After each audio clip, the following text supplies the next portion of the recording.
How's it going, everybody? Welcome to Movie Night with your best pal, Rob. Tonight we're going to watch a 1950 classic. I was going to say 49, but I was thinking about a different movie. A 1950 classic. It's called D.O.A. They actually made a remake of this in 1988 with Dennis Quaid. But the 1950 version, the original one, is considered a prime example of film noir. And film noir was very big between the highlight, or the not the highlight, the heyday, I should say, of film noir was probably between 1945 and 1955. There's examples outside of that date range, but during that time frame, they made a whole lot of these movies that were categorized a lot by darker tones, both in plot elements and in cinematography. So anytime you've seen anything like this dark shadow in an alleyway where somebody pulls a gun and you see a shot's fired, then like another shadow falls, and then you hear the gunman running away, and you just see his footsteps, and he like steps into a puddle, and then you hear the sirens, and then the next day, cuts to the next day, and there's some like, gorgeous, tall, femme fatale blonde with, red lipstick walks into some alcoholic private detective's office. Super all these are just film noir tropes, right? And the guy's an anti-hero, and there's all kinds of, there's fog and like crazy camera angles and this, the dun dun dun and all that kind of music. All that stuff comes from film noir, and we take it now. It's kind of just like old film tropes, right? We think of in the over emoting and all this other stuff. The gunplay with little smoke coming out and people getting shot with no blood coming out. The violence is just simulated. So it's like, oh my God, you got me. And then he spins around and then falls over. And then, the damsel comes up. Oh no, all that film noir. I'm kind of making fun of it a little bit, but it's actually a very important genre of film. It was very popular for that period of time, but it also affected a lot of the film that was developed or created in the 70s and afterwards, where we got the neo-noir film genre. And examples of that, more recent examples, I should say, are like Seven or 12 Monkeys, or there's a lot of tech noir, which is both science fiction combined with film noir, like Blade Runner. Blade Runner is one of my favorite movies of all time, and that's a tech noir. It has science fiction elements, but it's still kind of got that seedy underground Los Angeles with like smoke everywhere, and it's always raining, and stuff like that. So it's a very important genre. Even stuff that you don't even think of as noir, because it's not really dark tones. It doesn't have to have that dark cinematography to it, but a lot of movies are considered. I was reading up a lot about it before I started this video, and a lot of movies like Kill Bill, Reservoir Dogs, they have dark tones, right?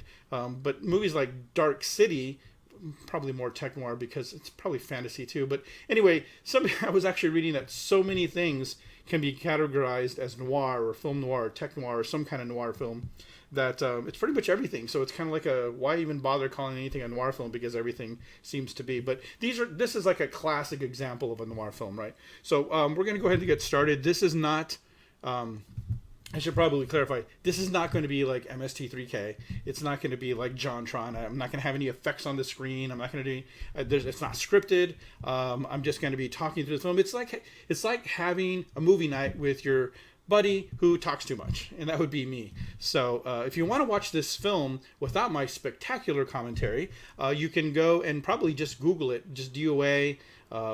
Full film or something like that, because it's actually the public domain. That's why I'm able to show this film in its entirety on YouTube, because nobody owns the rights to it anymore. Somebody dropped the ball, I don't know how many years ago, and they didn't register it for their to renew the rights, so it dropped into the public domain, and pretty much anybody can put it out there. You can actually charge money for it if you want, because nobody owns the rights. So anyway, if you want to check it out, go ahead, search for that. But let's get started.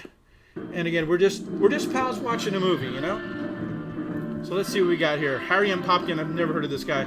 I actually looked at some of the, people that made this movie, and none of them are recognizable to me. So you can already kind of tell, like, the film noir. It's like dun dun dun and D.O.A. big letters. So if you don't know what D.O.A. stands for, you should. It's Dead or Alive. And you're going to see a lot of, like, old movie tropes in this.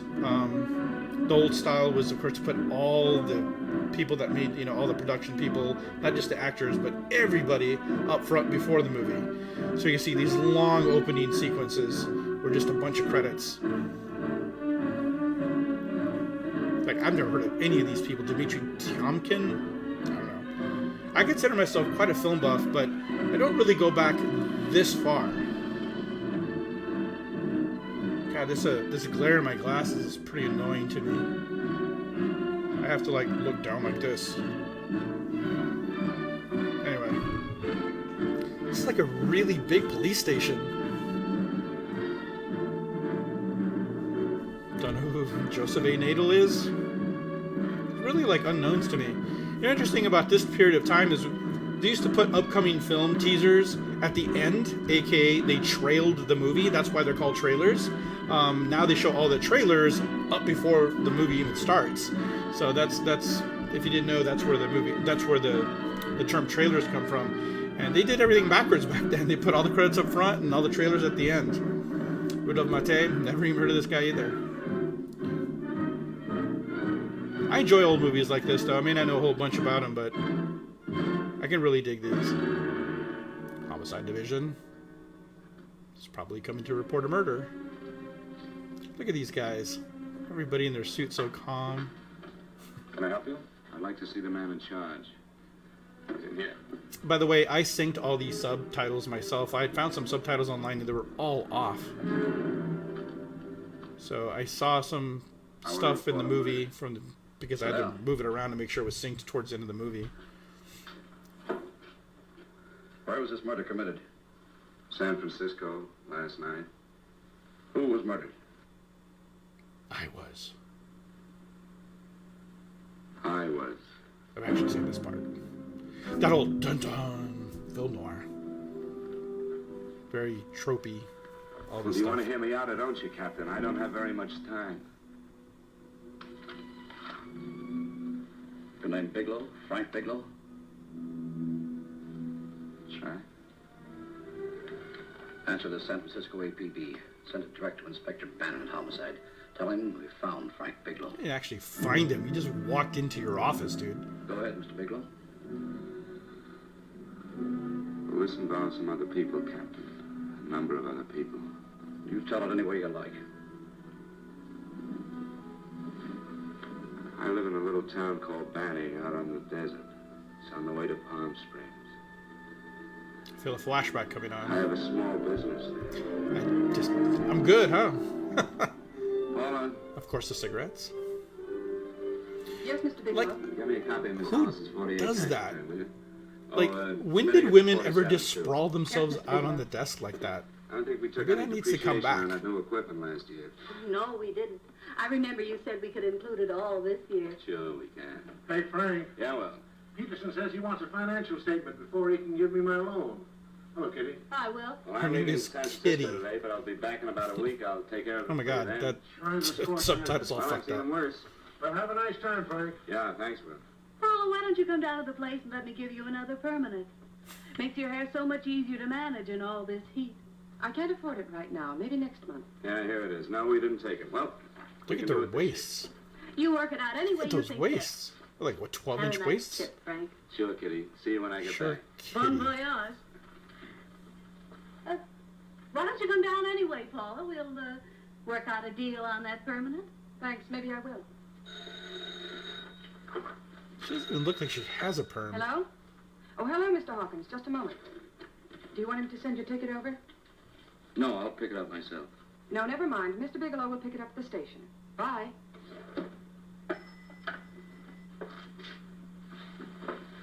So I weird wanna to see go an with you, office without Well, I'm just computers. going on a little vacation, you know that? You want to go without me, don't you? Be gone just a week. And I suppose you just made up your mind to take this little vacation at 9 o'clock this morning? No, Paul, I meant to tell you about it a few days ago. I guess I forgot. Oh, you forgot. Paula, don't be like that. Don't be like what? You just drop a little announcement that you're going away. Not tomorrow or next week or next month, but today. No explanations, nothing. And I'm supposed to swallow the excuse that you need a little vacation. I just want to get away from town for a few days, that's all. Get away from this town or get away from me. Oh, Paula, please try to understand. How can you ask me to understand anything like this? No, I'm sorry, but I don't understand. This is secretary? Go to San Francisco, but don't expect me to be waiting for you when you get back. I love this shit. I love it.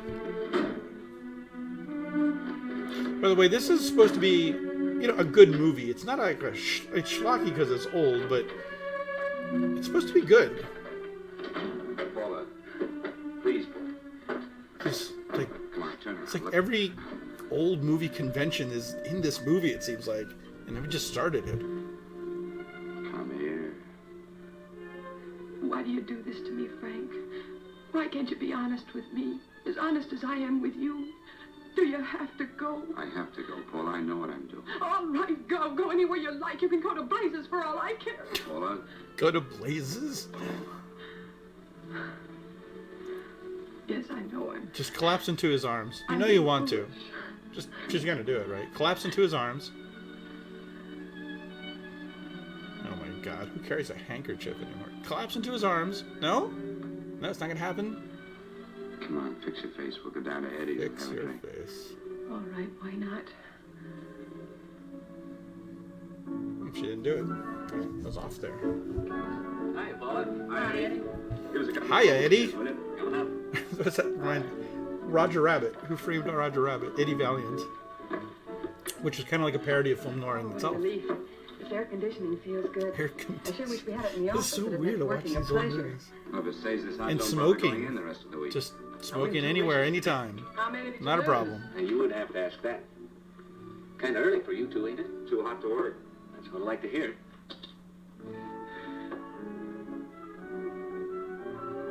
Oh, it's kind of weird she's having a beer.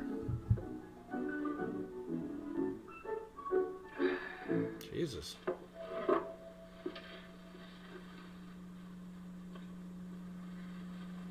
So, Frank, that brunette, you'll take me with you, won't you? You His will, won't wife or girlfriend? you? Or am I crowding you? What do you mean crowding me? Maybe you do need this week away alone. Maybe we both do. I know what's going on inside of you, Frank. You're just like any other man, only a little more so. You have a feeling of being trapped, hemmed in, and you don't know whether or not you like it. Look, Paula, I'm going to be honest with you. I care too much for you not to be honest with you. I'm as much concerned for your happiness as I am for my own. I know you've had one bad experience, Frank. I know all about it. But you don't know what it can do to two people, Paula. And the woman always gets hurt more than the man. I don't want you to get hurt, darling. More than anything in the world, I don't want you to get hurt.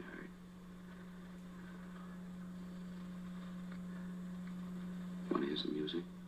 All right, Frank. It's like the weirdest A couple. couple of nickels, Eddie? Yeah. This won't bother you, will it? No, next result doesn't come in for half an hour.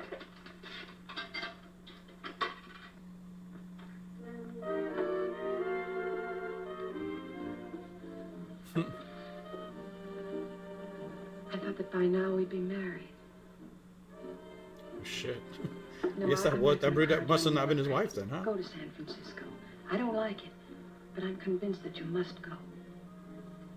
I want you to be very sure, Frank. If it's right, and I believe it is, we'll have something really wonderful together. If it isn't, we should both know it as soon as possible. So you see, even if I could stop you, I wouldn't do it now. Whatever. You want to go? Sure.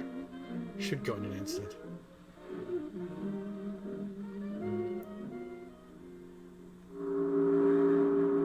Alright, so what do we know? This guy, Frank's going to San Francisco to get away.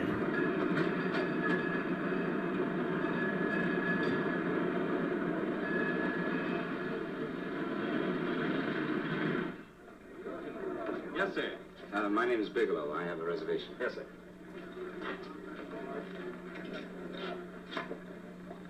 Here we are, sir. My name is Bigelow. I have a reservation. I have it, sir. It's a very nice room on the 6th floor, facing the bay. Okay. Boy, this might help you enjoy your stay, Mr. Bigelow. It's a little booklet on how to have fun in San Francisco. Oh, thank you. Very welcome, sir. Thank you. Say, What is was it always like that this around here? noise? Oh, this is market week, and it's the last day, too. Boy, always around until you need him. Oh, 517? What is that Thank noise? you. Here's a message for you, Mr. Bigelow. Long Is distance that call came in part about of an the hour ago movie? from Banning, from a Paula Gibson. Oh, thank you. Very welcome. Show Mr. Bigelow to 618. Right this way. Man, that is a big boy. I was expecting a kid. Dude's huge.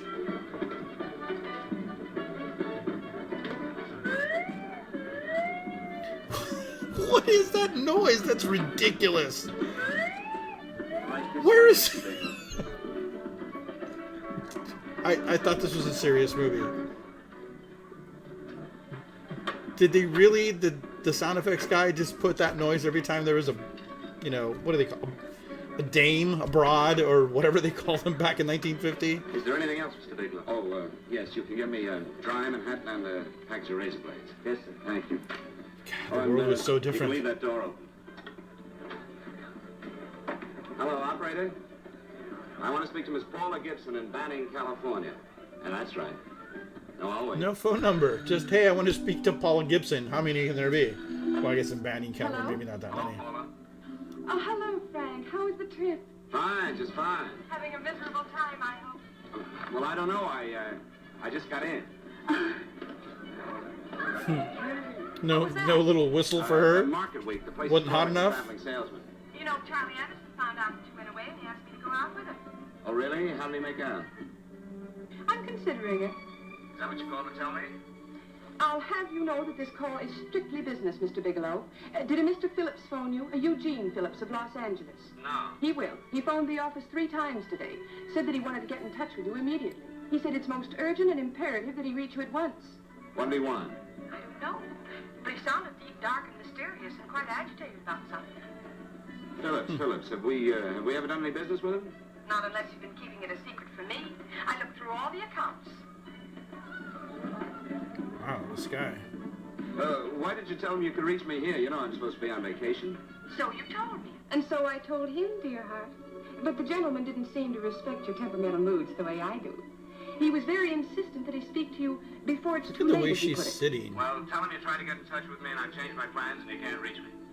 He won't talk to me. I told him that I was your confidential secretary, but I guess I didn't sound confidential enough.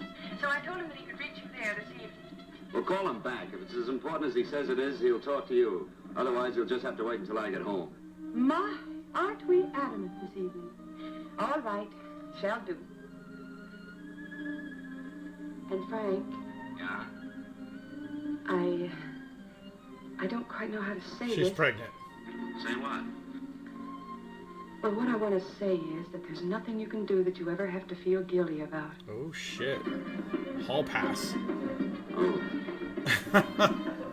Sure. This Paula seems like a keeper, to be honest with Thanks, you.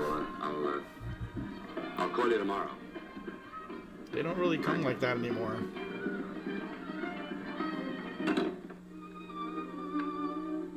Wow.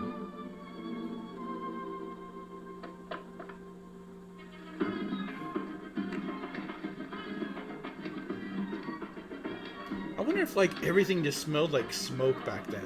I mean, they smoked everywhere. Hotels, restaurants, public transportation, just everywhere they Just put it smoked. there, please. You can keep the change. Thanks very much. Say, how long is They this? threw him a been going on? coin. Oh, it's been a madhouse. A coin was enough for the tip and the drink. I thought you were with me. No, I'm just here on a vacation. Why does everybody come to San Francisco and tear loose? You think it was Las Vegas? Excuse me. Say, I'm awfully sorry to bother you, but would you mind if I use your telephone? No, go right ahead. I'm just across the hall here. One of the boys is using my phone, and he's been on it for a half hour. I just want to call downstairs. Yeah. Thank you. There's like no minority people in this movie. Everybody's white and businessmen. Everybody's wearing a suit. Everybody has slick hair. Read it much business? Well, I'm not here on business. Oh, room service? It's Mr. Haskell in 617. Yes, that's right. Would you send up 3 more bottles of bourbon and 2 scotch? Yes, that's right. Oh, and some more ice, too. Oh, thank you. You here alone? Yes, I just got in town. Well, why don't you join us for a drink? Well, I don't want to barge in on your party. Oh, nonsense. It's not a party. Just a They few just of the call up boys and out ask for getting anything? fires, Like, you know, just usual send up some thing. bourbon, Few scotch, drinks some and ice. laughs. A couple of It's no cheeseburgers. party. Come on. Well, Come on. All right. I know what it's like to be all alone in a strange city. I'm Sam Haskell. I'm Frank Bigelow. You think some of these That's guys never just- been away from home before? That's just ridiculous. Hey, will you quiet down a bit?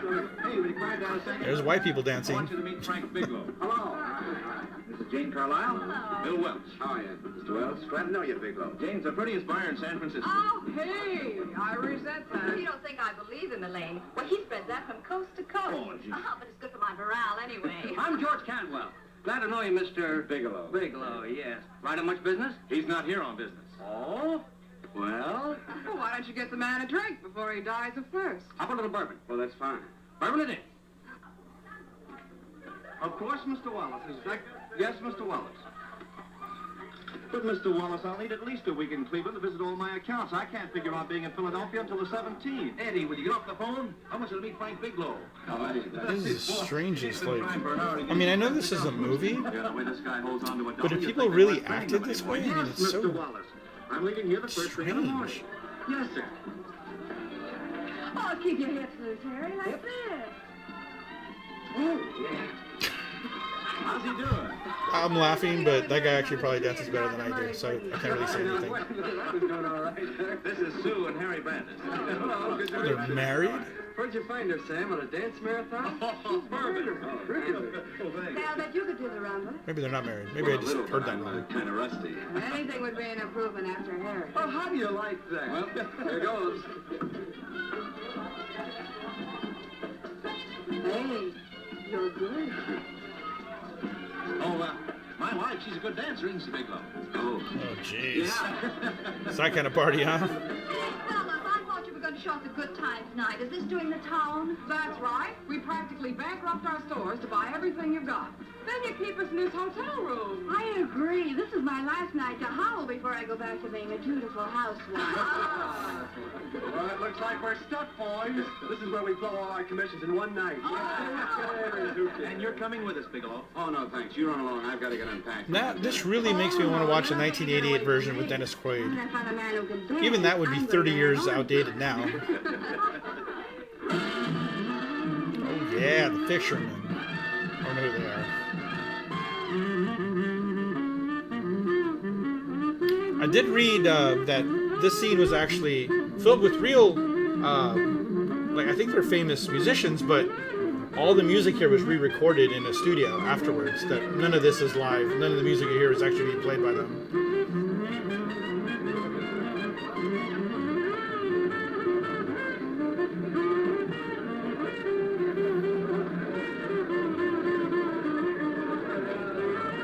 I still have yet to see, other than the musicians, somebody might, a Hispanic guy, a black guy, an Asian guy, nothing. All white dudes. And chicks. And the black people are just there to entertain the white people. Look at that. Wow.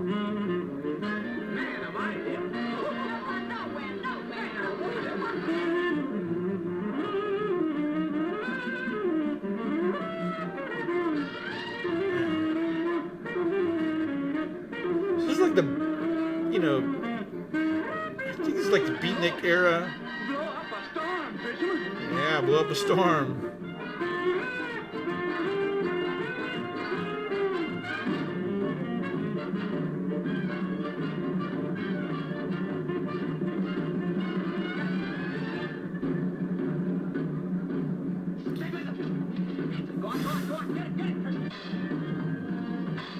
Jesus Christ, in a full suit too. That must be burning up. And their clothes must smell like absolute shit. I mean, not just their clothes, but everybody's just smoke and sweat. Oh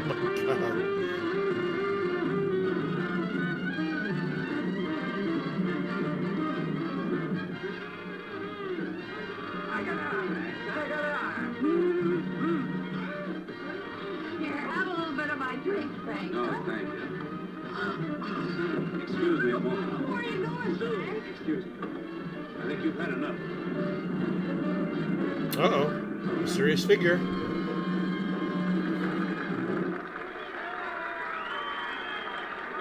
It's gotta be our killer. What'll it be? I know the general plot of this. I Nice, quiet place you got here. Wait till he hit the pitch. He gets poisoned. I know that much. It's got to be here. He gets poisoned, and he's trying to figure out who poisoned him.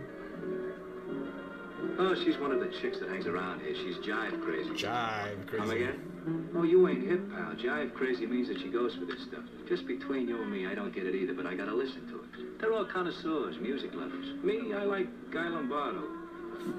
What's the matter with him? Oh, he's flipped. The music's driving him crazy. Calm down, Jack. Oh, don't buy me, man. I'm being light. Is the blonde alone? Oh, sure, society. She always comes in alone. Drives a big convertible, wears a mink coat, but knows everybody. But she always comes in alone. Thank you. I wanted to kiss you. I tried to. Give me So another that- blast, Leo. Man, the way they talk so What's your weird. story, Jeannie? Andy. I forgot what I was going to say already. Hello. Easy. Dig the fisherman. Oh, that's really silk, isn't it? Can I buy you a drink? It's really silk. Give me a blast, Leo. Leo, I left my blast at the other end of the bar. Uh-oh. Mysterious man. There it is. There it is. My name is Jeannie. What's yours? Frank? I've never seen you here before, Frank. Well, I've never been here.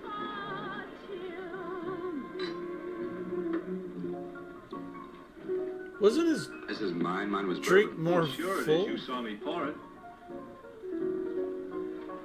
Give me a fresh drink. Anything you say. Oh, listen to that piano. That was it? That was all the poison he needed, I guess. You don't get your kicks out of this, do you? I can live without it. Why do you stay here? I don't know. I bet I know. You're lonely in a big city. Why, you don't have to go into a routine with me. I like good company, too. This chick's not even as attractive as that other chick that was all over him. Or his secretary back home. Say, there's some people there I want to avoid. Couldn't we get out of here? Let me think about it. Oh, come on. How about going somewhere else? Then? Why don't you meet me later? Okay. Wait. This movie's just making me want a cigarette and a glass of bourbon.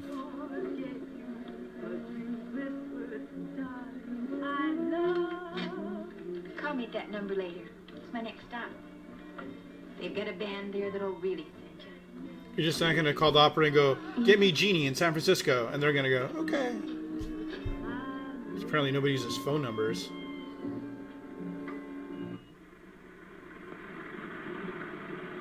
The place was called The Fisherman, and the group were The Fishermen.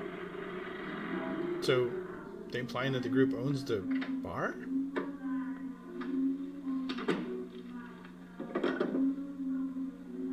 Never mind, operator.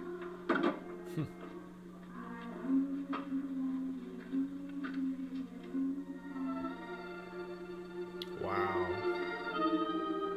He's got a good woman.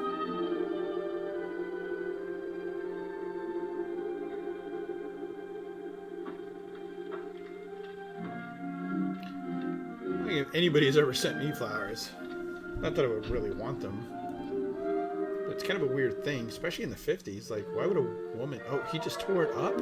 Wow, fuck Paula.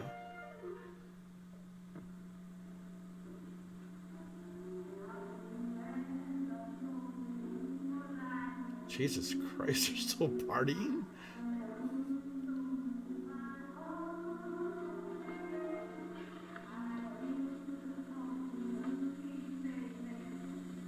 Glad he had time to put on his pajamas.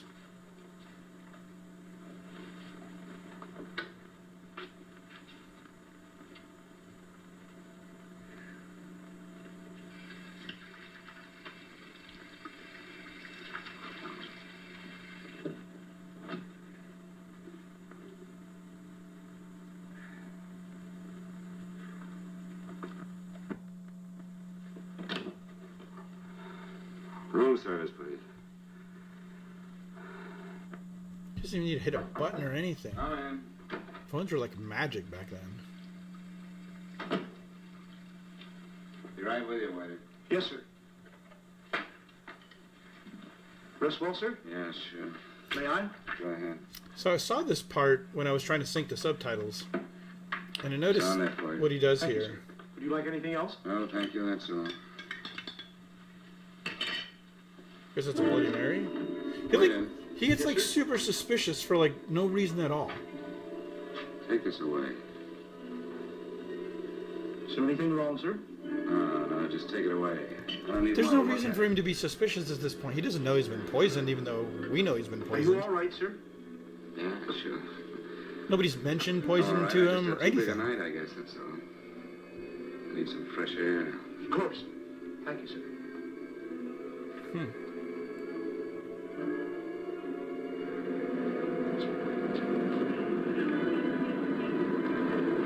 Can you imagine a street like that? Not a single t-shirt, no shorts, everybody in suits.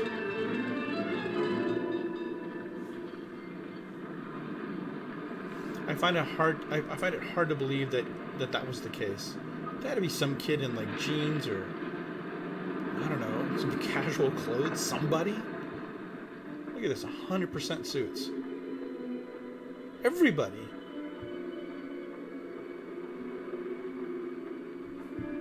Everybody.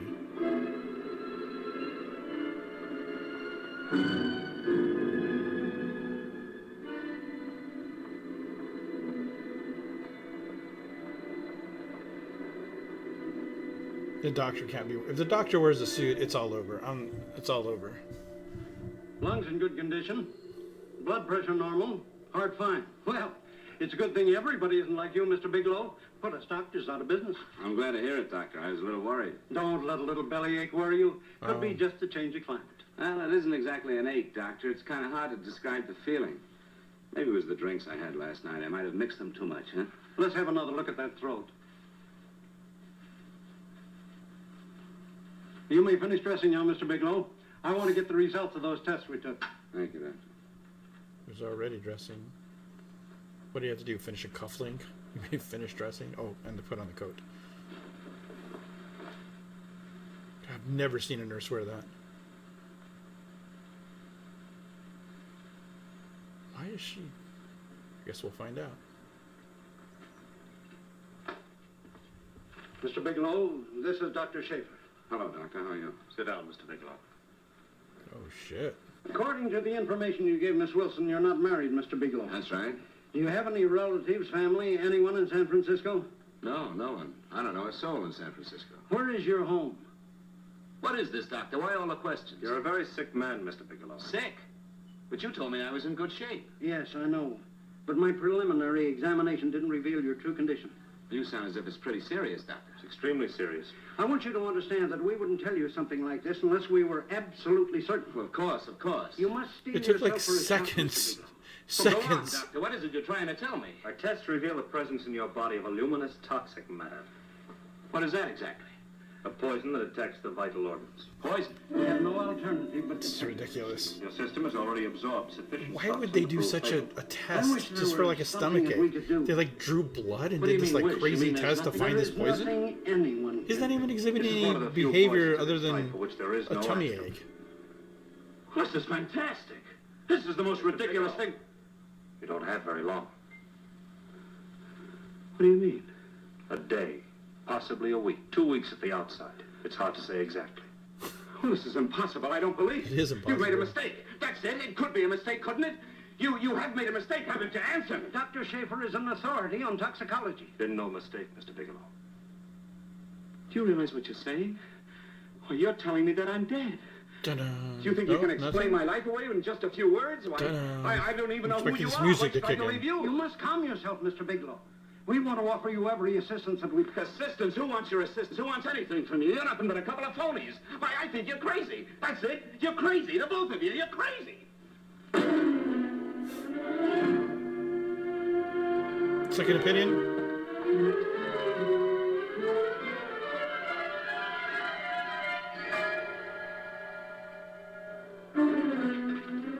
Where's the doctor?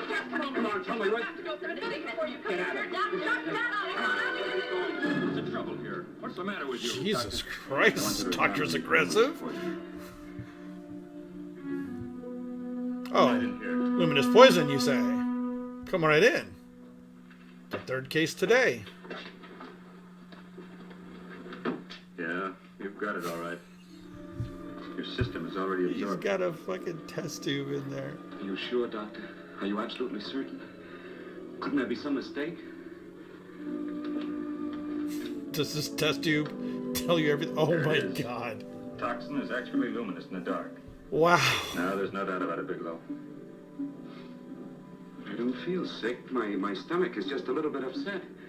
Maybe it's not as bad as you think, Doctor. That's characteristic. With a heavy jolt, you go suddenly in a matter of hours. But if the stuff is taken in a lesser degree, you last a while, and then...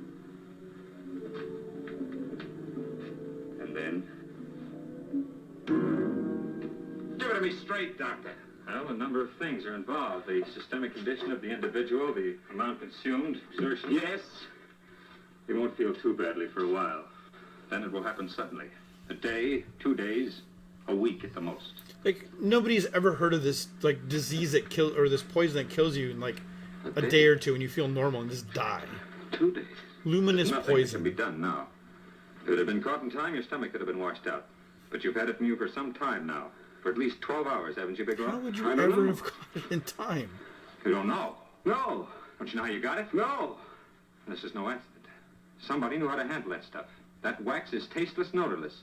And the amount of alcohol in your body, you must have got it in liquor. I was drinking last night. Arrange for your admission to the hospital immediately. Of course, I'll have to notify the police. This is a case for homicide. Homicide?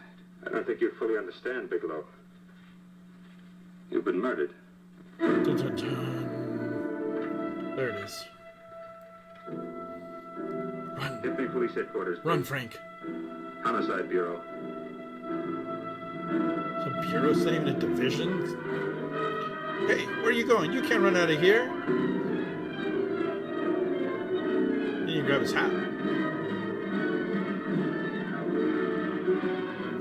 You know, the more he exerts itself, the more the luminous poison kicks in. I was reading that they did some takes on this movie where he was just running down the sidewalk, and the people that are like flipped out, because like, who the hell is this guy? Aren't even aware that they're filming a movie. So they're really like freaking out for real. Why is he running? Where is he running to? We get it. We don't need this much running. He's running. He's got good stamina. He's still running. My God, this guy.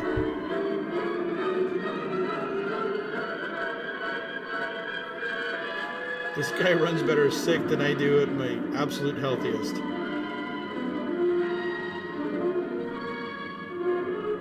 Where were you going? It's like Forrest Gump. He just like took off running.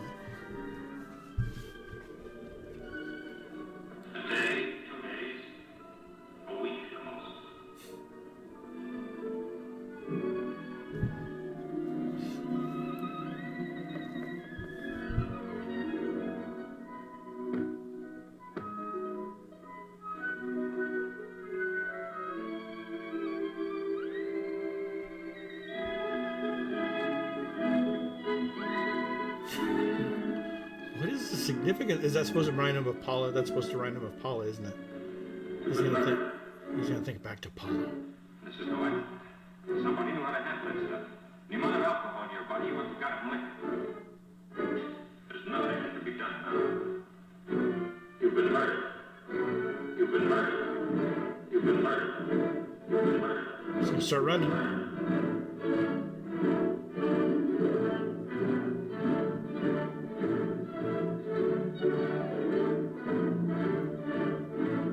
I still don't understand how he got to see 2 doctors and have 2 full blood work tests done in one day, and it still not be the end of the day.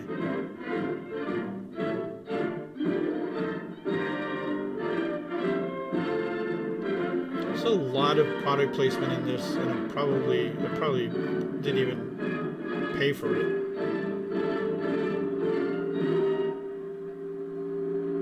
Man, you don't have till 6 p.m.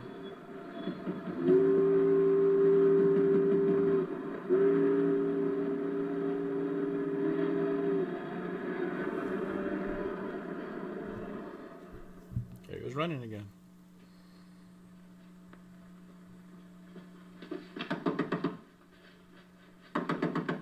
Open up. Get checked out. Open this door, I tell you. Open it up or I'll break it down. Where are those men? Where are those men who were here last night? I don't know. There are no men here. Please go away. Don't lie to me. Where are they? Mister, this lady just checked in. Those men aren't here no longer. They checked out the hotel early this morning. Checked out? Please go away. I'm sorry. I'm terribly sorry. Hello? Please, Mr. Bigelow, my eardrums. Oh, hello, Paula. Your enthusiasm overwhelms me. Why haven't you phoned me, or is there a quota on telephone calls up there? I'm sorry. I've been busy. I'll bet you have. Visiting the museums, no doubt. What's happening up there that's exciting or different? Nothing. He's been murdered? I'll bet you miss me, but you're too stubborn to admit it. Sure. But she wishes he had stayed with her now. Pack a toothbrush and leave right away. No. Well, you don't have to snap my head off. You could at least make a pretense of missing me. I'm sorry, Paula. Of course I miss you. Dick. Listen, Paula. Paula, it's just that I don't feel like talking now. I'll call you later. Don't strain yourself. You phone me sometime when you feel more like talking. Oh, by the way, I called that Mr. Phillips back. Phillips? Yes, you know, the man that tried to reach you. Well, I'm afraid you'll never know why it was so important that he speak to you. His office said he died yesterday. Dun, dun, dun. Frank, are you there? I keep waiting for that. He never does it. Died? When? Yesterday. So you won't have to bother your little head about him anymore. You can just go ahead and have fun. Paula, what did he die from? Do you know? I suppose he died from whatever people usually die from. Death? Well, didn't they tell you? Don't you know? What are you getting so excited about? You said you didn't even know the man. Listen, where's his office located? What difference does it make? You can't talk to him now. I told you the man's dead. Paula, will you stop talking so much and tell me where his office is? All right. It's the Phillips Importing and Exporting Company, Bradbury Building, Los Angeles. Bradbury Building, Los Angeles. That's right. Say, this is really a switch. Listen, if you want to reach me, I'll be in Los Angeles. Are you out of your mind? I'm sorry, Paula. I've got to hurry. Wait a minute. Where in Los Angeles? The Allison Hotel. Goodbye, Paula. Okay, so I admit, I don't know my geography that well. I don't know how far that trip is from San Francisco to Los Angeles. I think it's pretty far. So, okay, so they showed a plane. That's what that was. I was like, is he just going to run to Los Angeles? All right, so they showed us a plane, so we were supposed to know that he took a plane there, but, like, he just, like, went to the airport, grabbed, like, a ticket, and just went there, because, you know, I haven't bought a ticket, like, that ever. It's always so far ahead in advance. Because you try to buy a ticket that day, it's ridiculously expensive. I'd like to see someone in charge here. What is it in regard Well, to? it's a personal matter. It's quite urgent. Perhaps Mr. Halliday can help you. Who's he? He's our controller. Your name, please? Bigelow. Uh-oh. Mr. Bigelow to see you. Send him in. Uh-oh. Go right in, please. That door. Even the secretary knew who this guy was. Mr. Bigelow? How are you, Mr. Halliday? What can I do for you? Well, Mr. Phillips phoned my office several times yesterday. I'd like to find out what it's all about. You know Mr. Phillips died yesterday? Yes, I know. Well, I don't understand. If he phoned you, didn't he tell you what it was about? Well, he didn't speak to me. I wasn't in my office at the time, and he wouldn't tell my secretary. I'm afraid I can't be of much help, Mr. Bigelow. I've no idea why Mr. Phillips tried to reach you. I'm sorry you had to make the trip for nothing. How do you know I made a trip? I didn't say anything about making a trip. I merely said he phoned my office. My office could be here in Los Angeles. Good one. Miss Foster. Give me the police. Yes? Didn't you mention something yesterday about Mr. Phillips speaking with Mr. Bigelow in San Francisco? I said that he had phoned Mr. Bigelow's office in Banning, but that Mr. Bigelow was staying at the St. Francis Hotel in San Francisco. I'm sorry you misunderstood me. Do you know why Mr. Phillips called? No, I don't. All right, thank you, Miss Foster. There You can go. understand that we've been somewhat upset around here. Now, if you don't mind,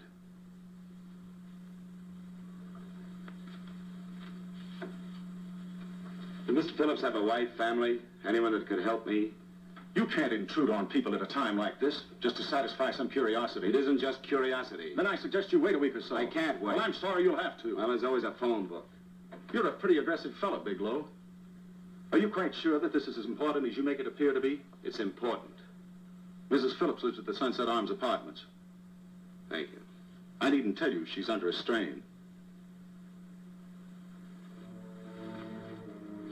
I suppose you're capable of using a little more tact with her than you demonstrated with me. I think I can handle it. By the way, what was the cause of Mr. Phillips' death? Suicide. Oh. He leaped from the balcony of his apartment.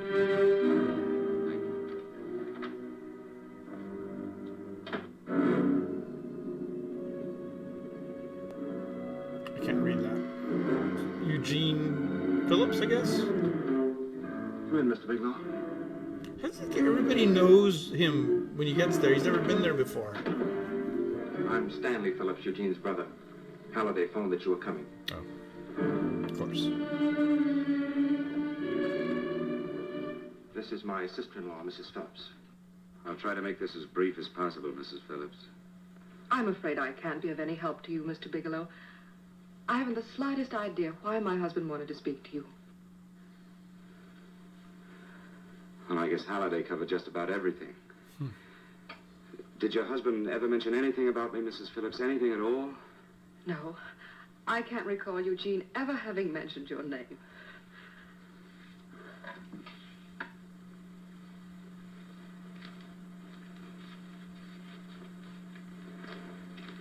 I hate to ask you this, Mrs. Phillips, but it's of vital importance to me. Do you know why your husband committed suicide?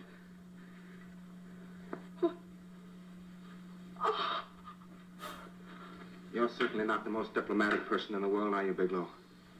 Looks like he's about to punch him. Were you a friend of my brother's? I never met him.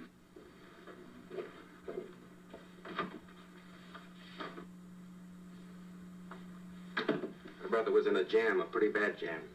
He was arrested 2 days ago. He sold some iridium to a dealer by the name of Majak. It's a very rare metal, very costly. Iridium? Anyway, the iridium turned out to be stolen. He was released on bail yesterday, but he faced a pretty stiff prison term. And have committed suicide for less. Yes, I know. That's how the police feel about it. What puzzles me, though, is this crooked deal. Knowing Eugene, you wouldn't say he's the type of man to be mixed up in anything like that, now would you? I told you I never met him. That's right, so you did. Now, what's this all got to do with you, Bigelow? I don't know. Let's come clean with each other, Bigelow. Surely you must have some idea why my brother was so desperate to contact you. I have no idea. That's odd. Then how could it be of such vital importance to you? Well, you seem to know the answer to everything else. I have no Maybe you know the idea. answer to that one, too. I'm actually kind of curious to see how they're connected, because he never did any business with this guy, Phillips. There's a message here for you to call operator 82 at Fanning. Oh, thank you. Show Mr. Bigelow to room 821. So would you have the operator put this call through to my room right away? It's always through I'll take it up there. operators. Hello, operator. They're always operators. Here, I'll call you if I need anything. Thank you, sir. Hello, Paula? Well, Sinbad, I'd just about given you up for lost. Now, do you mind telling me just why you rushed down to Los Angeles? I can't explain it to you just now, Paula. I just can't explain it. What's going on, Frank? You don't even Could really use sound some like popcorn. Well, I actually looked for some before I started the movie, but we didn't have any. I'm just a little tired, Paula, that's all. But I miss you. Oh, Oh, Frank, finally. I can't tell you how good it is to hear you say that. And here I was worrying that I'd lost my charm. When are you coming home, Frank? Soon, Paula. I'll be home soon. In a box. I'll go right out and get myself a permanent so I'll be pretty when you see me. Wow. Hey, guess what? I found that Phillips name in your notarial ledger. Notarial ledger? Yes, of all places. I remember now I made the entry myself. You had notarized a paper one morning before I came to work. What kind of paper was it? A bill of sale for a George Reynolds made out to Eugene Phillips of Los Angeles. So you see, I was right. We haven't done any business with Phillips, only indirectly. What was the bill of sale for? A shipment of iridium, whatever that is. Iridium. You mentioned at the time that this fellow Reynolds had made some kind of a deal in Palm Springs, and he stopped in your office early in the morning on his way north to have it notarized. Wait a minute. Wait a minute, George Reynolds. That was about 6 months ago, wasn't it? That's right, 6 months ago. Thanks, Goodbye.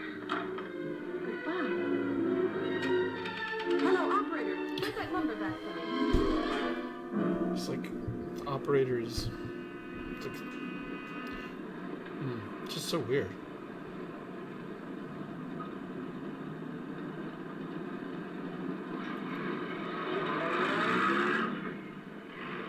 Did you just buy a car? Must have rented it, right? I've got to talk to you, Mrs. Phillips. Please, go away. I want to be left alone. But I found out why your husband wanted to see me. It was in connection with a bill of sale. Uh-oh. Come in. Thank you. She doesn't have like a peephole. What do you know about a man named George Reynolds? George Reynolds? Yes. Why, that's the man my husband claimed sold him the iridium. And what did Reynolds claim? Reynolds disappeared. Yes. About 2 months ago, my husband grew suspicious that something was wrong. Since then, he tried in every way to locate Reynolds, but could find no trace of him. But I don't get it. Your husband could have proved he made a legitimate deal by showing the bill of sale he got from Reynolds. Then there was a bill of sale? Yes, of course there was. My husband swore there was, but at the time of his arrest, he couldn't find it. It was mysteriously missing. Well, then, if your husband could have shown proof, it would have been George Reynolds who would have faced the prison term. Eugene was convinced that Reynolds had stolen the bill of sale. He was the only one who had reason to eliminate evidence of the transaction. Okay, so now we know why Phillips was after this guy. He notarized. All he did was notarize a piece of paper. Oh, if you'd only come sooner, Mr. Bigelow. My husband might be alive today. So that's why they killed him. Some kind of iridium deal. He was the one to notarize. He's the only one that knows that the sale happened. The only thing that puzzles me, Mrs. Phillips, is that you haven't asked how I knew there was a bill of sale. That's true. Dun dun dun. You fucked up, Mrs. Phillips. And so, yeah, he's the only link that's left, so they're going to kill him. Mr. Holliday isn't in. He should be back shortly. I think you're the one who can help me, Miss Foster. Mr. Phillips tried to reach someone else before he called me yesterday, didn't he? Why don't you ask Mr. Holliday? Obviously, Mr. Holliday wasn't here yesterday, or he wouldn't have had to learn from you that Phillips called me. And you're the logical person to know who else Phillips called. I don't believe that's any of your business, Mr. Bigelow. Don't think you're revealing anything confidential, Miss Foster. I know that he tried to reach somebody else. Mrs. Phillips told me. You're bluffing, Mr. Bigelow. I don't know what you're after, but you're trying to trick me. Mrs. Phillips didn't tell you a thing. How do you know that? Mrs. Phillips knows nothing about it. She doesn't. Well, why wouldn't she? Wait a minute. I was talking about George Reynolds. Who did you think I meant? Just who is it that Mrs. Phillips doesn't know I about? told you before, that's none of your business. All right, young lady, I'm going to give it to you straight. Phillips was murdered. Jesus Christ. I don't believe you. He told me because he needed me to clear him. Phillips was innocent. Innocent men don't have to jump out of windows. Just who are you trying to protect, Miss Foster? Why are you so afraid to tell the truth? I'm not protecting anybody. I haven't any more to say. All right, young listen to me. This thing is going to explode wide open. If you've got nothing to hide, you better start talking. Or maybe you are mixed up. No! Well, then come on. Mr. Phillips called Marla Rakubian. He went to see her yesterday morning. Who's Marla Rakubian? She's a model. She and Mr. Phillips used to be quite friendly, but he hadn't been seeing her for quite some time. Come on. The last couple of months, he's been trying to locate her and finally learn where she lived yesterday morning. Gosh, she's When he spilling returned from seeing her, everything. he was terribly upset and excited. That's when he had me put in the calls for you. When he couldn't reach you, he went home. The last time I saw him alive. Give me Marla Rakubian's address. I don't think Mr. Phillips realized I was knows aware of it. his friendship with Marla Rakubian, and out of respect for him, I never intended to tell anybody. I had no idea that she had anything to do with the trouble he was in. I admire your discretion, Miss Foster. You know, you must be pretty friendly with Stanley, Miss Foster. He knew how desperately his brother tried to reach me yesterday, and he wasn't even here at the time. And now you seem to know all about what happened in Mrs. Phillips' apartment. Wow, this guy's like the world's greatest detective. He's better than Batman. Better than Batman. Miss Rakubian? Yes? What do you want? Get out of here or I'll call the Go police. ahead, call him. Well, go ahead, call him. Going on a trip, huh? Yes, going away for the weekend. Sailing for Buenos Aires tomorrow, some weekend. I'll send you a postcard. Now get out of here. Who are you going with, George Reynolds? Never heard of him. I suppose you've never heard of Eugene Phillips either. Just who are you? What do you want? Never mind who I am. Where's Reynolds? I told you I don't know him. Now will you get out of here and leave me alone?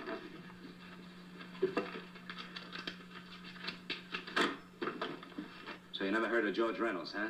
And don't try to tell me that this isn't him because I've seen him. If you think you can scare me, you're crazy. Look, I know that Phillips came here yesterday. And right after he left, he was pushed out of a 6-story window. Pushed? Phillips committed suicide. Your playmate Reynolds murdered Phillips. And then he went up to San Francisco to get me. Because I knew about a certain bill of sale. I don't know what you're talking about. You're in this right up to your pretty little neck. I'm not mixed up in anything. Get your hands up. Drop that picture on the couch. Femme Turn fatale. around. Don't get any ideas because I'm not afraid to use this. Give me your wallet.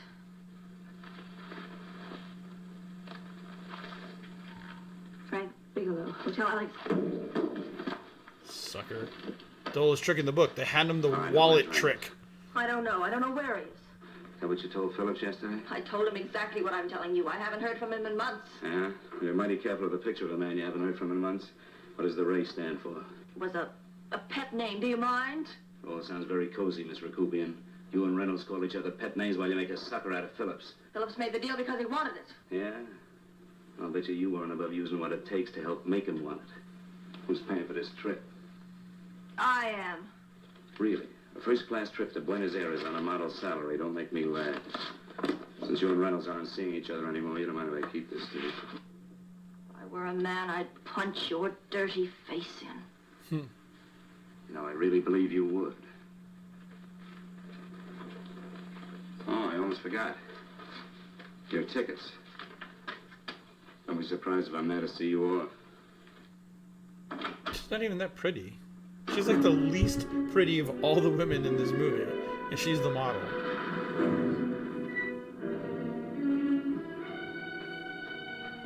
At least she's not Emma Watson.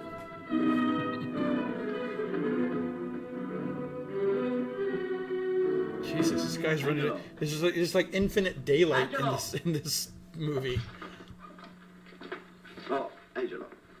Do you remember taking this picture with George Reynolds? I take so many pictures, I can't remember them all. This gentleman is a friend of his who would like his address. We have no card on him. I don't think we ought to do that. He's willing to pay $20 for it. $20? That's the paper we used last year. Of course, you understand we usually don't give out the information about our clients. I know, you're a couple of high-class fellas. Thank you. Revealing anything confidential is against the ethics of our establishment. That's right. Honesty is the best policy. Of course. But in your case, inasmuch as you're a personal friend of Mr. Reynolds... Thanks. I knew you'd come through. Got it. Here it is. We don't have his address. He must have called for the picture. But he couldn't have been a very good friend of yours, mister. Because his name is not George Reynolds. It isn't? Well, what is it? It's a... Huh? Oh. Yes. It's Raymond Rakubi. Husband. Or brother? What's so unusual about that? The picture's signed Ray, isn't it? Yeah. Plot thickens. Thanks.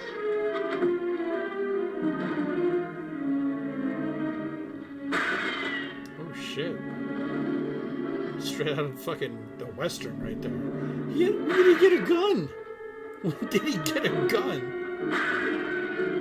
This guy's the worst shot, whoever's shooting him.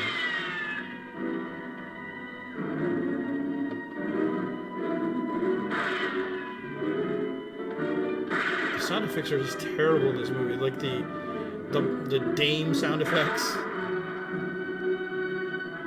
And the OK Corral gunshot ricochet.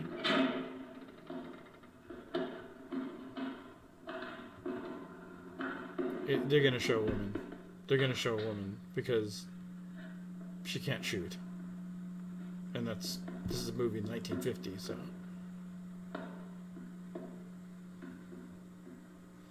How did he even know they were coming? Why would the gunman be in there? He was being shot at. Like, there's no way the gunman. Well, I guess he could have run in there.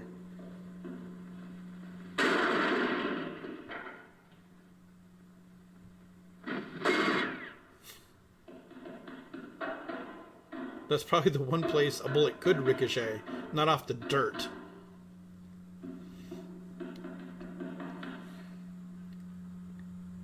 Actually, I have not seen this part at all.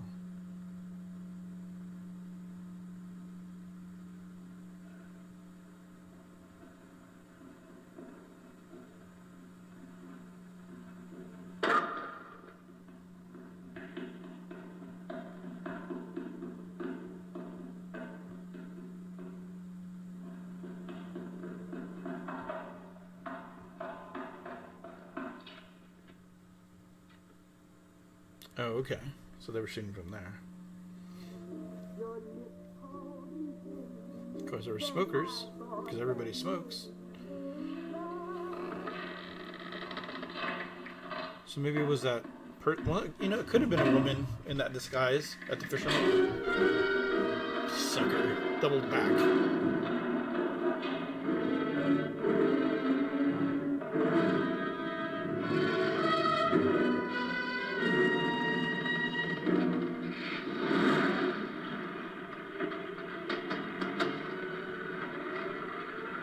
Did it take his car? No. Okay.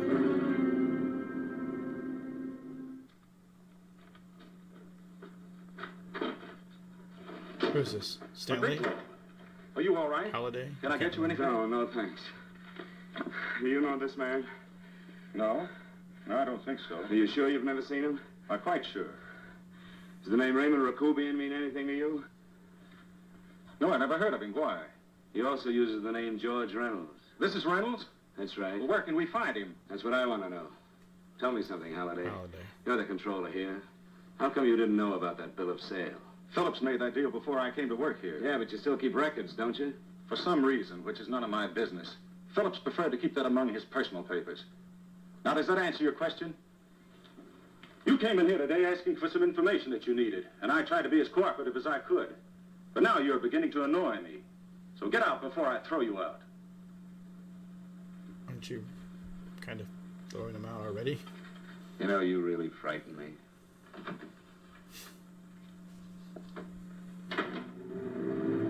Hey, it's nighttime. What do you know? Time does pass. Oh, those are cool cars, though. Why does he keep getting... Oh, because he's going to the glove box. That's twice now he's gotten out of the passenger side of the car. Well, it's about time you showed up, Bigelow. Go ahead, Dave. Look at these guys. He's clean. Real cute, ain't you, Bigelow? Just real cute. Mama didn't lose much time getting a hold of you guys, did she? Shut up. Let's go, Bigelow. Look at him. He can't take it. Soft in the back. You do that again and I'll kick your face. Lay off, Chester. Cut it out. Shut up. Who asked you? Chester. Better let him answer. The clerk might know he's in. Go ahead, Bigelow.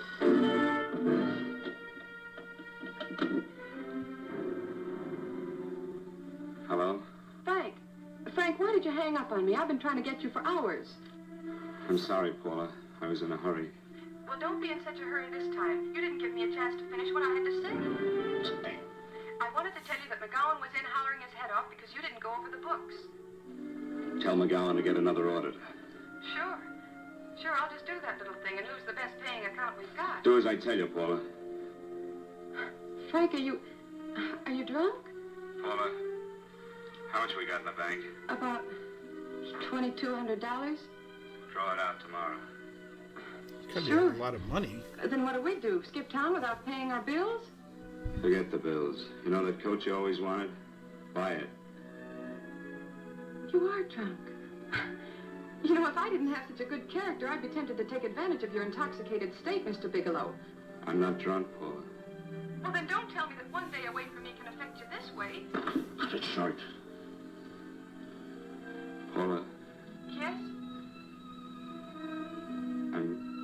I'm sorry I left you. I never realized how much I love you. But I know it now. Oh, Frank, darling, I love you too so very much. Please come home. I miss you terribly. I said cut it short. I'd just love to let you have it, Bigelow. Let's go, Chester. This guy's got Let's go, Chester. Walk in front of me, Bigelow. And keep your mouth shut. If you so much as look cross-eyed at anybody, I'll blow the back of your skull out. The guy's already dead, right? So we're good at threats to a dead man.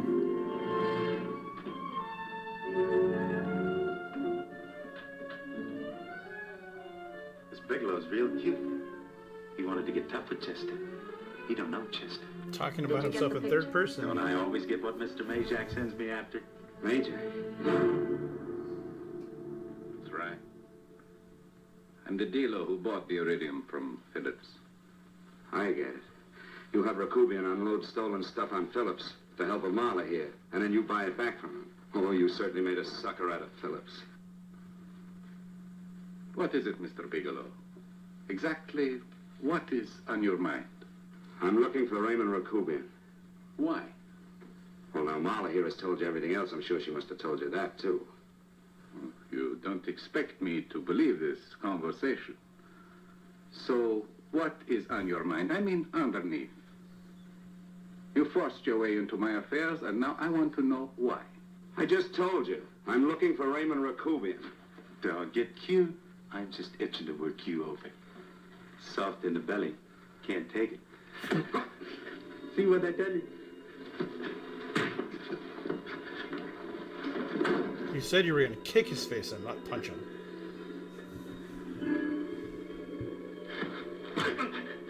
Can't do that to Chester.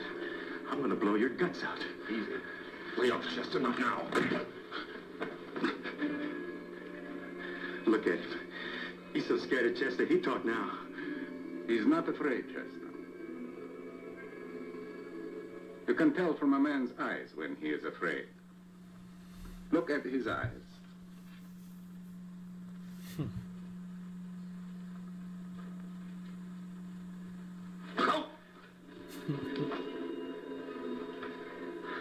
Look how high they wear their waists, How are you, Majak? their belts. You better keep him away from me or he's really going to have to use that gun.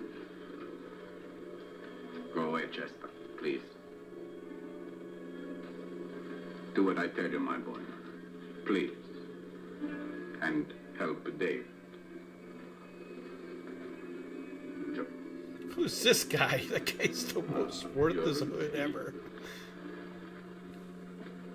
He's an unfortunate boy. He's psychopathic. He's unhappy unless he gives pain. He likes to see blood. That's sadistic, not psychopathic. Come with me, Mr. Bigelow. I don't know. Not a doctor. Maybe they're related. Raymond Rakubian was my nephew. He could not possibly have tried to kill you. He's been dead 5 months.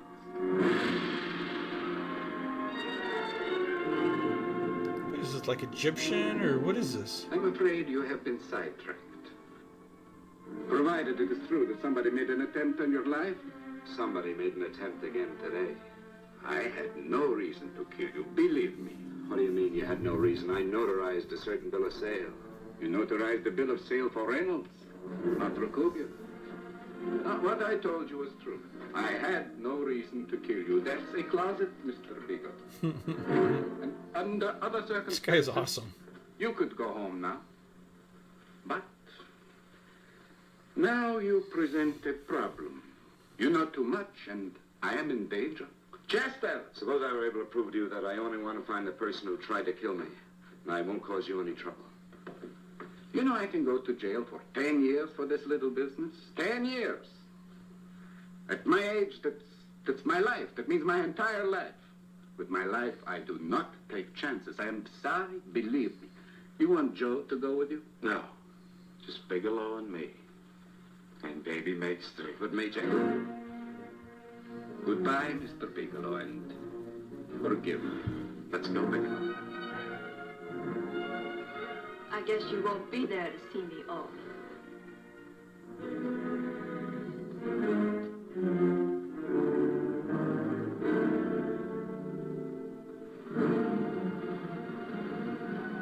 Let's go about 20 minutes left. Tried to make a boob out of me in front of Major. Shouldn't have done that, Bigelow. I don't like that. Chester don't like it. I'm going to enjoy this, Bigelow. I've done jobs like this before. I knocked off guys I could like. But I don't like you, Bigelow. I never liked that puss of yours from the minute I see it. Wow. Puss of yours. I'm going to enjoy this.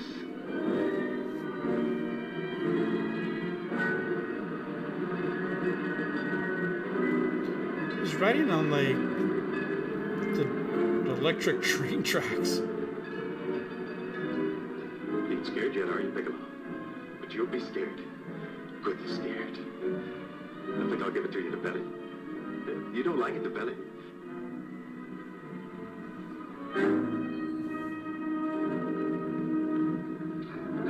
Good. Try.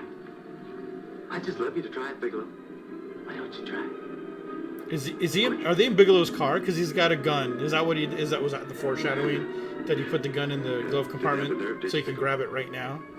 Yeah. I think I'll give it to you right in the belly. If they're in your what? Wow! Check out those pedals. Are they not? I can't tell the cars apart. It takes longer when you get it in the belly. It's nice and slow. That's the way I want to see you go, Bigelow. Nice and slow.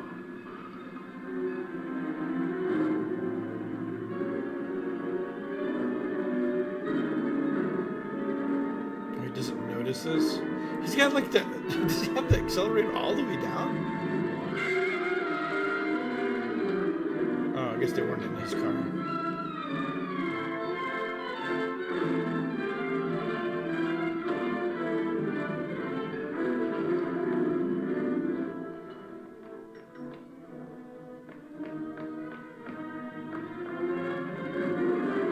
Still haven't seen anybody without a suit. At least I can recall.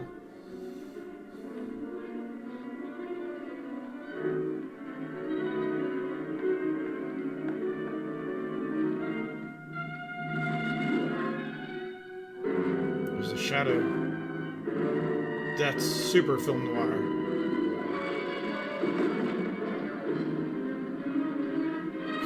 Boxes with nothing in it. And that one.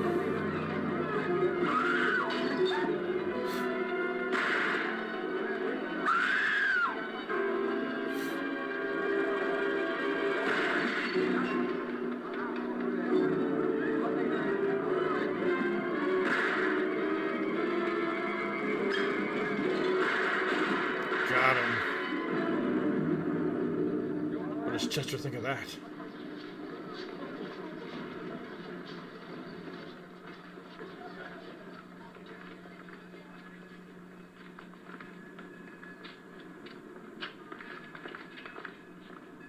He get shot? I know Paula comes up towards... Oh, is that her? Oh, Dallas, okay. I'd skipped ahead, and when I did some of the subtitle syncing, I actually saw quite a lot of scenes. Just little bits and pieces of them. There she is.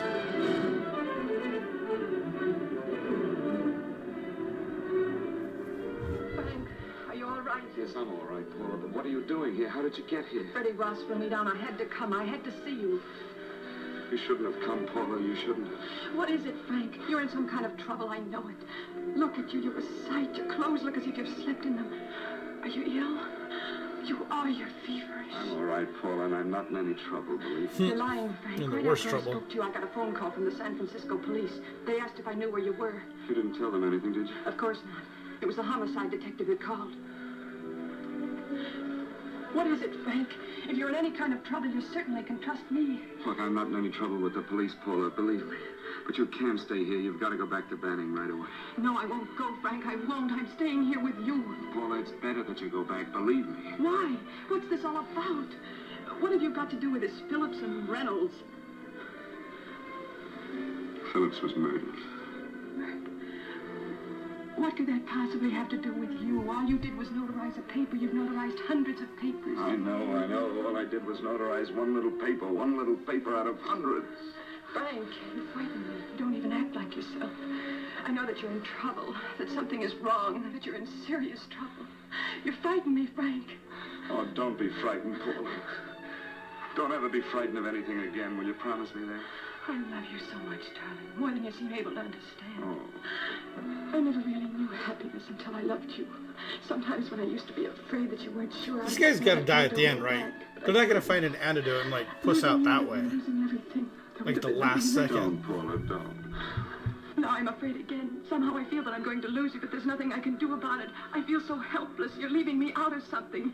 Tell me, Frank, what is it? Give me a chance to fight back. Just give me a chance, please. Just tell her. You love me, don't you? Oh, yes, Paula, I love you.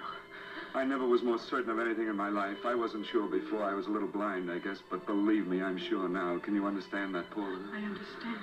A man can be like that, Paula. Something has to happen. It can be a big thing or a little thing, but it can make him realize how much someone means to him, how much he really loves him. Oh, and I love you, Paula.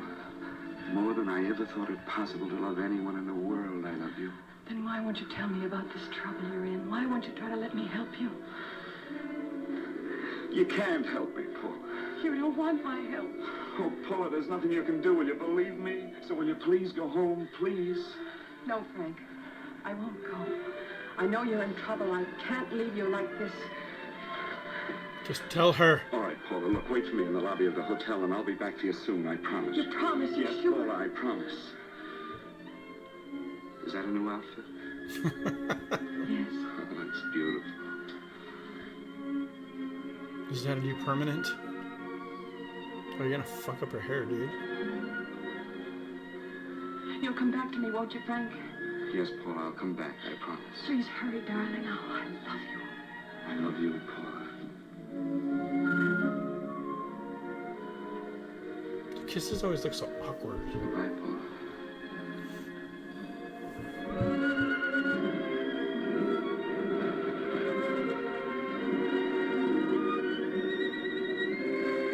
I don't know why you just didn't tell her.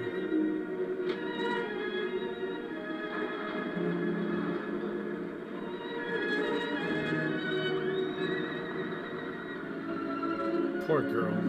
Feel bad for her. She's the only character I really like in this movie. Movie. That and Majak. That guy was pretty cool too. Even though he was only in there for like 5 minutes. Alright. Stanley here? You sure? All right, get in. Now get Stanley on the phone. Tell him to come over here right away. Use any excuse you want. What are you going to do? What was Stanley going to do when he used me for a clay pigeon today? I don't know what you're talking about. Don't act innocent with me. I fell for that once. I don't know what you mean. I told you everything you wanted to know this morning. Is this the you told me secretary? just enough so I'd get sidetracked. You wouldn't know that Stanley was the one I was after. Stanley? Oh, no. You and Stanley have been together on this from the start. Now, come on, get on that phone and call him. Don't let him know I'm here. Bigelow.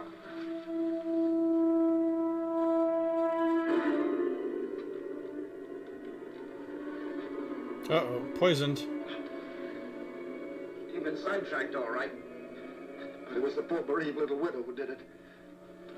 Miss Foster found this letter this afternoon. It's in my brother's desk at the office. It's postmarked 2 years ago. It isn't exactly the kind of a letter that a married woman gets from a casual friend. But I'm sure my brother wasn't aware that they were so well acquainted when he hired Halliday. What's the matter with him? He hasn't felt right since dinner. Where did he have dinner? At Mrs. Phillips' apartment. Halliday was there, too, and Stanley confronted them with that letter. Did you have anything to drink? That's why. How long ago? Why wouldn't Half an hour ago, just before I came here. Miss Foster, get on the phone, call the emergency hospital. Have them get an ambulance over here right away. What? Tell them to prepare a stomach wash for luminous poisoning. Luminous poisoning? Go on, do it, I tell you. You may still have a chance to save his life. Go on.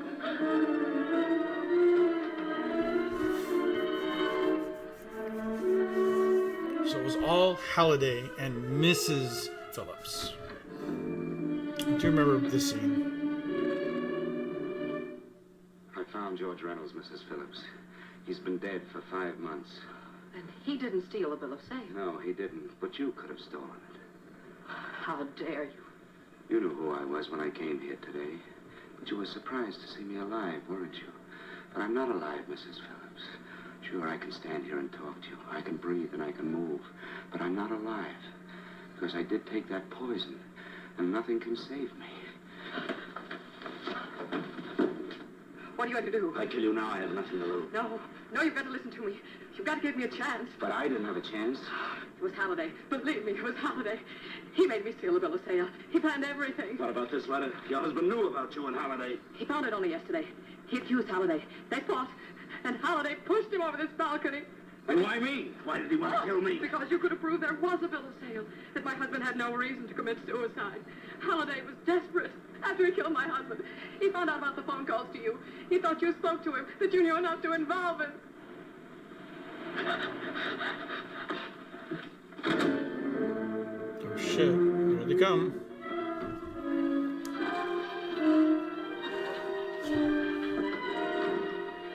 Where's Halliday? Where is he? He's in the office. Who is that? Is that not Halliday?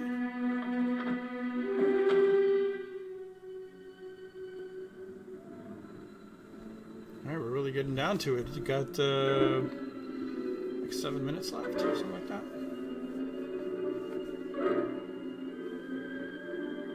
It's been actually a pretty entertaining movie.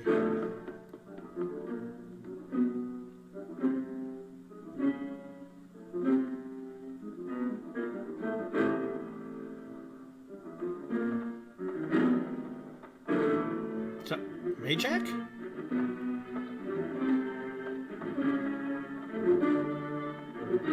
Yeah, because there was this little tiny henchman who looked totally worthless. Then the really tall dude that got knocked out by Chester. Chester's gone now. And then I guess that's Majak. With the white suit.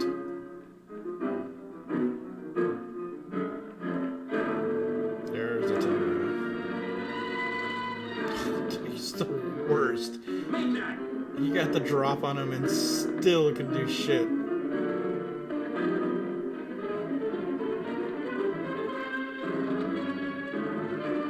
Man, those cars are awesome. Built like tanks, too.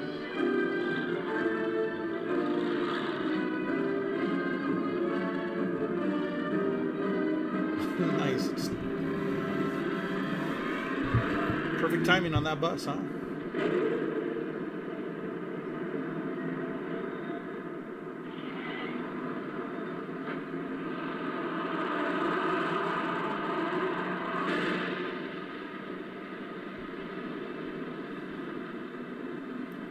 Still haven't seen a minority since The Fisherman. Still haven't seen somebody without a suit on. That's gotta be bullshit. That's just gotta be Hollywood right there. Has to be. I just can't imagine that everybody, every single person in the world, or at least in America, wore a suit. Even the people riding a bus.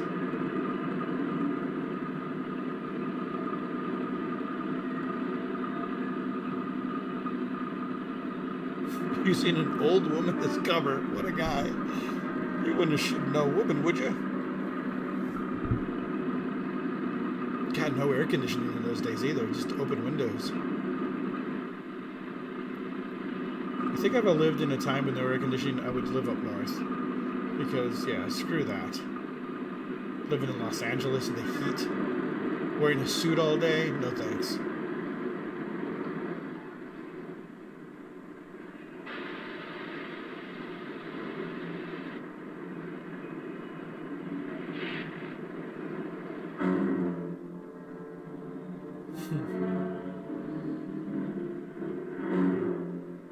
He didn't even pay his fare.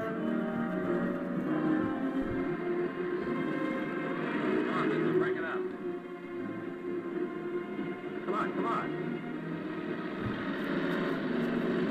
Come on, move along. Come on, let's break it up. Move along now. Let's get going. Come on. Yeah, break it up. Move your car. Break it up. Come on. Break it up.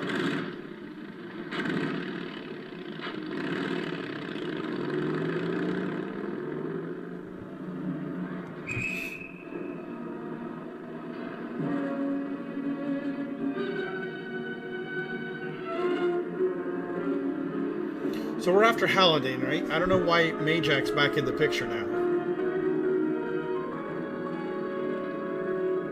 There's only not even 4 minutes left. And we're supposed to get Majak resolved, Halliday, and Paula, I hope. That he just doesn't leave her head. Is he finally dying? He's finally getting the effects of the poison.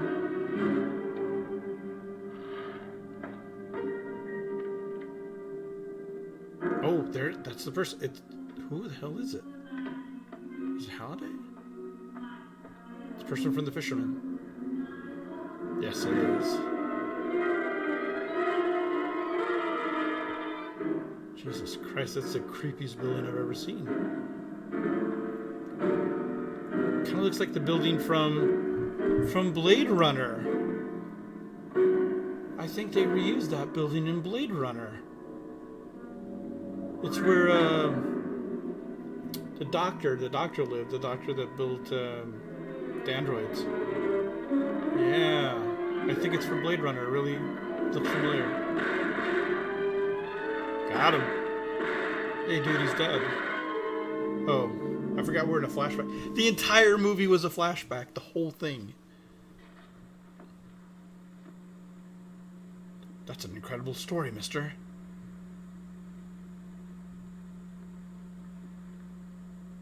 Is he gonna die? All I did was notarize a bill of sale. What happened to Paula? That piece of paper could have proven that Phillips didn't commit suicide. He was murdered. And that's why Halliday poisoned me. Attracted quite a crowd. Would you?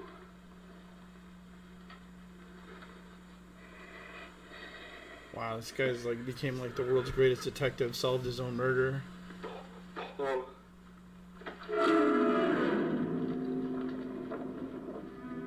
Poor Paula. She's dead. She's better off without that guy. Oh my God, just immediately. Johnson, you go to the Allison Hotel, find Paula Gibson. Don't tell her anything. I'll break it to her. Poor Paula. How shall I make out the report on him, Captain? Dead on arrival. Better make it dead on arrival. Perfect. Perfect. Oh, they have a giant stamp for that. Nice. Okay, guys. Well, I hope you enjoyed Dead on Arrival, that 1950 film noir classic. Yeah, it's kind of fun. Medical facts and bush authentic, luminous, toxic, descriptive term for actual poison. Technical advisor. Word of done. Yeah, I'm pretty sure that that's not true. So there's your cast of characters. Yeah, I'll see if I can do this again. I thought it was pretty fun. I had this movie on my to-watch list for a long time. And the only problem is I can only do things that are in the public domain. So I'll have to find something else in the public domain, something that looks pretty interesting. So leave me some feedback, guys. Let me pause this here. Okay, so this came from any number of different sources. This one came from Questar and Court. I was reading the Wikipedia article on it, and apparently there's like 22, according to the article, there's 22 different companies that released versions of D.O.A. on VHS or DVD, so this is just one of them. If you want to get your own copy, there you go. But anyway, yeah, just leave me some comments in the comment section below. If you watched the whole movie, let me know what you thought. I thought it was a pretty good movie. It's a little cheesy, but, what can you expect from movies from 1950s? I recently saw Rebel Without a Cause, and I don't think it held up that well, personally. So, yeah, that was a pretty good movie. I have to check out the 1988 Dennis Quaid version now. But anyway, guys, thanks for watching, and we'll see you next time.